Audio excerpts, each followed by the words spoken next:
करती है। इससे ज्ञान और वैराग ठीक होगा, आँख ठीक होगी, दिव्य दृष्टि की प्राप्ति होगी और मन भी ठीक होगा। मन रूपी जो दर्पण है वो भी इसी उपाय से ठीक होगा। मन को दर्पण कहा गया है। शीशा कैसे साफ होता है? लालटेन का शीशा है, उसको साफ करना हो तो साबुन शैम्पू से साफ नहीं किया जाता, धूल लगावे अथवा राख लगा करके साफ कर दे, साफ हो जाता है। तो मन रूपी दर्पण में भी वासना की, कामना की कालिख जमा हो गई है। तो जब कालिख जमा हो जाए तो क्या किया जाए? उसमें गुरुदेव के चरण कमलों की धूली डाले और धूल डालने के बाद जैसे शीशा में फिर पानी डाला जाता है, उसी प्रकार से हम जल क्या डालें? जो प्रेम के अश्रु हैं उन अश्रु बिंदुओं से टपका करके मन को साफ करें तो मन रूपी दर्पण भी स्वच्छ होगा और नेत्र भी ठीक होगा। श्री गुरु चरण सरोज रज निज मन मुकुर सुधारी, वरणो रघुवर विमल यश जो दायक फलचारी। तो मन जब तक ठीक नहीं होगा, नेत्र भी ठीक नहीं होगा, तब तक भगवान को हम देख नहीं सकते हैं। तो दोनों को शुद्ध करने के लिए केवल एक उपाय है, गुरुदेव के चरण कमलों की धूली। एक प्रश्न होता है महाराज, धूली की विशेषता अथवा चरण की विशेषता है? चरण की विशेषता अथवा धूली की विशेषता है? तो धूली की विशेषता नहीं है, ये चरणों की विशेषता है। जैसे धूली वही है, गर्मी के महीने में जब बहुत तूफान चलता है, आंख में धूली पड़ जाए तो आंख बंद हो जाती। धूली तो आंख को बंद करने वाली होती है, लेकिन जो धूली गुरुदेव के चरणों से जुड़ जाए अथवा श्री राम जी के चरण कमलों से जुड़ जाए तो धूली आंख को खोलने वाली हो जाती। तो घर बेवल विलोचन ही के, विमल विलोचन ही के, मिटाए दो दुख भव रजनी के, मिटाए दोष दुख भव रजनी के, मिटाए दोष दुख भव रजनी के, मिटाए दोष दुख भव रजनी के। जैसे लोहे की कील है, आप जल में डालें तो डूब जाएगी। वही लोहा जब लकड़ी से लग जाता है, काष्ठ की नौका होती, लकड़ी की नौका होती, उस लकड़ी के नौका में कुंटलों लोहा लगा दिया जाए तो लोहा डूबेगा नहीं, क्योंकि लकड़ी से स्पर्श कर गया है। उसी प्रकार से जो धूली गुरुदेव के चरणों का स्पर्श कर ली अथवा श्री राम जी के चरण कमलों का स्पर्श कर ली, वो धूली उद्धार करने वाले बन जाती है। श्री राम जी के चरण कमलों की धूली से अहल्या का उद्धार हो गया। इसलिए गोस्वामी जी वंदना करते हैं गुरुदेव के चरण कमलों की। गुरुदेव के चरण कमलों की सेवा भी, भक्ति भी तीसरी भक्ति है। भगवान श्री राम कहते हैं सबरी जी से ना, गुरु पद पंकज सेवा तेसरी भगति अमान। अमानी होकर के गुरुदेव के चरण कमलों की सेवा करना तीसरी भक्ति है। जब तक हम लोग मान लेकर के सेवा करेंगे, घमंड से सेवा करेंगे, तब तक कुछ मिलेगा नहीं। अभिमानित जीवन में है तो कुछ मिलने वाला नहीं है, अमानी हो जाएं। इसलिए हमारे यहाँ शास्त्र कहता है कि गुरुदेव जरूर करो, गुरु जरूर बनाओ। एक बूढ़ा था, 70-80 वर्ष का था। एक संत उससे पूछे, तुम किसी को गुरु बनाए कि नहीं? वो कहता, हम आज तक किसी को गुरु नहीं बनाया और न बनाने की इच्छा भी है। तो महात्मा पूछे, क्यों नहीं बनाना चाहते? वो कहता है कि आज तक मुझको कोई गुरु मिला ही नहीं जो मेरे योग्य हो, मैं क्या करूं, किसको बनाऊं? तो महात्मा कहते हैं, तुम ही गुरु बन जाओ। जब तुम्हारे कोई है ही नहीं है तो तुम ही गुरु बन जाओ। तो उसका घमंड बोल रहा है, ईमान बोल रहा है कि हमारे कोई है ही नहीं है, तभी तो कहता है कि मुझसे बड़ा कोई है ही नहीं है। इसलिए शास्त्र उपदेश करता है, संदेश देता है कि गुरु जरूर बनाओ। गुरु का बनाएंगे तो एक जगह तो हम झुकना सीखेंगे, एक जगह तो जब झुकेंगे, विनम्र होंगे, तो धीरे धीरे औरों से भी सामने झुकना शुरू कर देंगे। से अभिमान को नष्ट करने के लिए, घमंड को नष्ट करने के लिए जीवन में गुरुदेव की विशेष आवश्यकता है। और जगह तो हम लोग अकड़ करके चलते हैं, लेकिन जब गुरुदेव के सामने पहुंचते हैं तो और उसमें अभिमान लेकर के करते हैं तो सेवा भले हम जितना करते रहें उस सेवा से कल्याण होना नहीं है। इसलिए शास्त्र कहता है कि अमानी होकर के हम गुरुदेव के चरण कमलों की से भक्ति करें। गुरुपद पंकज सेवा तेसर भगति अमान, अमानी होकर के हम सेवा करें। अमानी संतों की सेवा जब करेंगे, क्योंकि गुरुदेव में भी अभिमान नहीं होता। यदि अभिमान है गुरु में भी तो सच्चा गुरु नहीं। ऐसे गुरु की शरण में जाने के बाद अभिमान टूटेगा नहीं, तो अभिमानी गुरु बन जाएगा, वो भी सच्चा गुरु। तो जो संत होते हैं, सद्गुरु होते हैं, उनमें घमंड होता नहीं है। इसलिए कहा जाता है गुरुद्वारा, कहते ना हमारा अयोध्या में गुरुद्वारा है, जानकी घाट, श्री राम वल्लभा कुंज वेदांती जी का स्थान। वैसे गुरुद्वारा सिखों में लोग कहते हैं, लेकिन हमारे यहाँ भी कहते हैं। कहाँ गुरुद्वारा है पूछते हैं, अयोध्या में है कि वृंदावन में है, लोग अपना गुरुद्वारा बताते हैं। तो गुरुद्वारा क्यों है? एक संत कहते थे गुरुद्वारा क्यों है? द्वार का मतलब है जहाँ से कुछ हट गया हो, जहाँ कुछ ना वही तो द्वार है, और जहाँ कुछ लग गया हो तो दीवार है। अब यहाँ बंद कर दिया गया है चारों तरफ से तो दीवार हो गया, और यहाँ कुछ नहीं तो द्वार है। तो जहाँ से हट गया हो कुछ वही तो द्वार है, और जहाँ कुछ लग गया वही तो दीवार है। तो गुरुदेव में अभिमान नहीं, घमंड नहीं, इसलिए वो गुरुद्वारा है। हमारे आपके अंदर अभिमान है, इसलिए वहां जब जाएं गुरुद्वारा में गुरुदेव के पास, तो वहां जाने से उनकी सेवा करें तो अभिमान नष्ट हो गया। इसलिए गुरुदेव की आवश्यकता है जीवन में, बहुत आवश्यकता। और भी कारण है गुरुदेव की। भगवान शंकर कहते हैं पार्वती, बिना गुरुदेव के, बिना गुरु किए पूजा पाठ करने का अधिकार भी नहीं मिलता है। क्योंकि जो शरीर है अशुद्ध है, ये रजवीर से उत्पन्न हुआ है, इसको संस्कार की आवश्यकता पड़ती है। गर्भाधान संस्कार से लेकर के बाद में दाह संस्कार होता, 16 संस्कार इसके होते हैं। और उसके बीच में ये दीक्षा संस्कार है। क्यों है? ये शरीर को शुद्ध करने के लिए।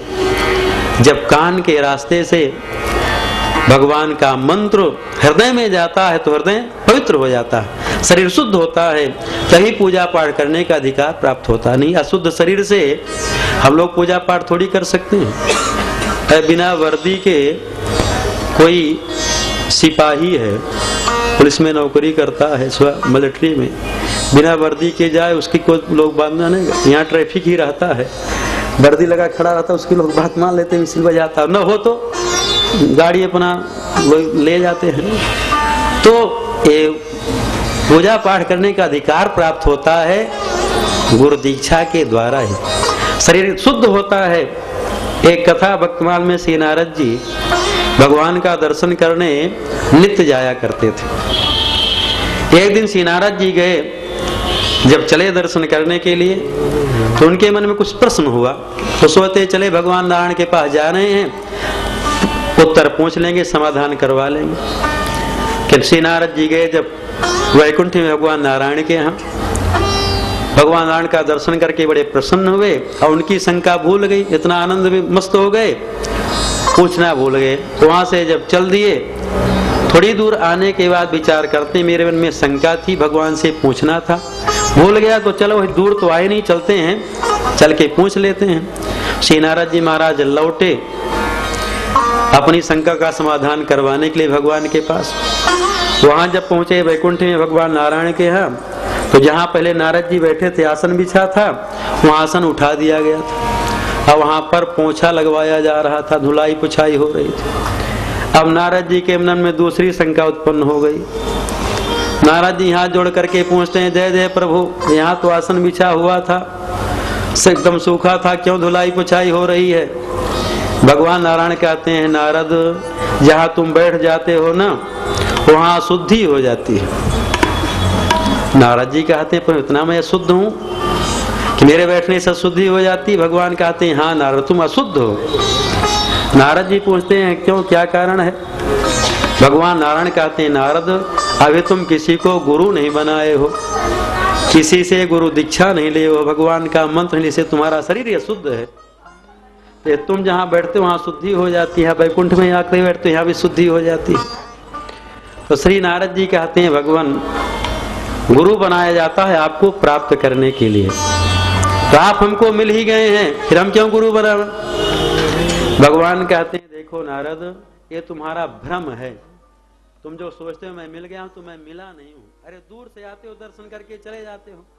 अभी तुम चाहो कि मैं तुमको प्यार करूं, अपनी गोदी में लेकर के प्यार करूं, अपना हाथ रखूं, तुम्हारा स्पर्श करूं तो असंभव है क्योंकि तुम्हारा शरीर ही अशुद्ध है। तो नारद जी कहते फिर हम किसको गुरु बनावें? इसलिए शास्त्र कहता है भगवान की प्राप्ति के बाद भी गुरु की आवश्यकता है। कई कथाएं ऐसी हैं कि भगवान के मिलने के बाद भी उसको गुरु करना पड़ा। नामदेव जी की कथा है। नामदेव जी तो पंडरीनाथ भगवान से हमेशा बात करते थे, उनके साथ में खेलते थे, लेकिन पंढरपुर में एक जगह गोरा कुम्हार के यहाँ संतों की मंडली इकट्ठा थी, भंडारा था। मुक्ताबाई थी, वो भी अच्छी संत थी, भक्ता थी। उसके मन में हुआ कि चले देखें कौन घड़ा कच्चा है कौन पक्का है। तो कुम्हार का घर था, थापी रखी थी मिट्टी में घड़ा बनाने वाली, थाप मारने वाली, उसको ले ली। सब भक्तों संतों के सिर में थाप भी मारने लगे। तो कोई भक्त तो नहीं नाराज हो। जब नामदेव जी के सिर में वो थापी पड़ी, नामदेव जी नाराज हो गए। विचार करते मैं इतना बड़ा भक्त हूं, मैं तो भगवान के साथ में खेलता हूं, उनसे बात करता हूं, अब मेरे ऊपर ये थापी मारी सिर में। तो मुक्ताबाई कहती है कि सब घड़ा तो पक्का है लेकिन ये नामदेव जो है कच्चा है। यही नामदेव कच्चा है, सब घड़े तो पक्के हैं। और नामदेव जी नाराज हो गए। गए भगवान पंडरीनाथ के पास में, उनसे प्रार्थना करते हैं प्रभु मैं आपका इतना बड़ा भक्त हूं। अब उसको मुक्ताबाई कहती है कि वो कच्चा घड़ा है। भगवान कहते हैं हाँ नामदेव तुम कच्चे हो, अभी तुम पक्के नहीं हो। नामदेव जी कहते हैं क्यों भगवान मैं क्यों कच्चा हूं? भगवान कहते हैं कि अभी तुम किसी को गुरु नहीं बनाए हो। अब बिना गुरुदेव के भक्ति पुष्ट नहीं होती, पक्की नहीं होती है, इसलिए अभी तुम किसी को गुरु बनाए नहीं, तुम कच्चे हो। तो नामदेव जी कहते हैं हम किसको गुरु बनावे? भगवान कहते तुम चले जाओ जंगल में, एक शंकर जी का मंदिर है, वहां विशोबा खेचर नाम के भक्त हैं, उनसे जाकर के दीक्षा ले लो। नामदेव जी गए वहां जंगल में जहां शंकर जी का मंदिर था। विशोबा खेचर जी भगवान शंकर के लिंग के ऊपर अपना पैर रख करके लेटे हुए, भगवान शंकर के ऊपर अपना पैर रख करके लेटे हुए। नामदेव जी विचार करते हैं भगवान तो हमको भेजे इनसे दीक्षा लेने के लिए, गुरु बनाने के लिए, लेकिन ये कितना देखो दुष्ट है, भगवान शंकर के ऊपर ही अपना पैर रख करके लेटा है। लेकिन भगवान की आज्ञा थी तो उनसे प्रार्थना करते हैं, कहते हैं नामदेव जी आप क्यों भगवान शंकर पर अपना पैर रख करके लेटे हैं? वो कहते हैं मैं बूढ़ा हो गया हूँ, मेरा पैर उठ नहीं रहा है, मैं उठा नहीं पा रहा हूँ, आप मेरा पैर उठा करके दूसरी जगह रख दो। तो नामदेव जी विशेवा खेचर का पैर उठा करके दूसरी जगह जब रखे तो जहां दूसरी जगह पैर रखे वहां भगवान शंकर का लिंग प्रकट हो गया। तीसरी जगह रखे तो वहां भगवान शंकर का लिंग प्रकट हो गया। जहां जहां उनके चरणों को रखे वहीं भगवान शंकर का लिंग प्रकट होता रहे। यही सच्चा ज्ञान है। नामदेव जी को सर्वत्र भगवान की अनुभूति नहीं होती थी। जब गुरुदेव के पास में गए तो नामदेव जी को सर्वत्र भगवान शंकर की अनुभूति होने लगी। जहां पैर को रखे हुए भगवान शंकर प्रकट हुआ, इसका मतलब भगवान सर्वत्र हैं। ऐसी जगह कहीं जहां भगवान ना हो तो गुरुदेव की शरण में जाने की, भगवान मिल जाए तब भी गुरु की आवश्यकता पड़ती। तो नारद जी कहते हैं मैं किसको गुरु बनाऊं?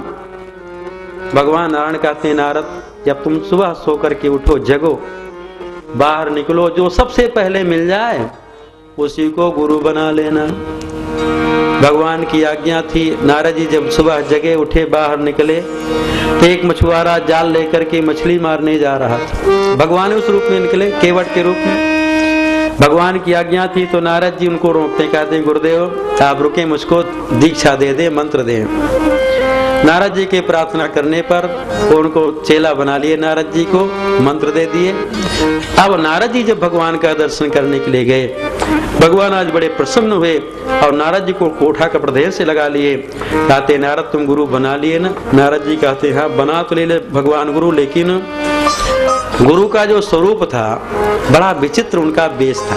उनके वेश को देख करके मन में कुभाव हो गया, श्रद्धा हो गई। इतना सुनते भगवान श्राप देते हैं नारद को कि नारद गुरु बनाने के पहले सोच विचार लेना चाहिए, अब बनाने के बाद फिर उनमें दोष नहीं देखना चाहिए। इसलिए कहावत है गुरु कीजिए जान के, पानी पीजिए छान के। लेकिन एक महात्मा कहते थे कि गुरु करो छान के, आप पानी पियो जान के। क्यों पानी जान के पिए? कहीं हम नाली का पानी आ गया है और उसको कई बार छान दिया जाए तो आप पिएंगे थोड़ी गटर वाला पानी, अथवा उस पानी में कुछ विष मिला दिया गया तो आप कितना छाने। तो इसलिए पानी पिए जान के, और गुरु करे छान के। छान ले अयोध्या में जा करके, वृंदावन जहाँ जहाँ संत महात्मा रहते हो, छाने उनको देखे जिनमें श्रद्धा हो जाए कि हमारा कल्याण कर सकते हैं। गुरु का मतलब कल्याण करने वाला उपदेशक, जो आपका कल्याण कर सके, जो आपको संसार समुद्र से पार कर सके, वही गुरु पदवाच्य है। अनंता इधर गुरु बना लिए तो भगवान कहते नारद अब तो तुमको 84 लाख योनियों में जाना पड़ेगा। नारद जी घबरा गए, भगवान से प्रार्थना करते प्रभु आप ऐसी कृपा करें मुझको 84 लाख योनियों में नहीं जाना पड़े। भगवान कहते नारद नरक से बचाने का, 84 लाख योनियों से बचाने का काम मेरा नहीं है।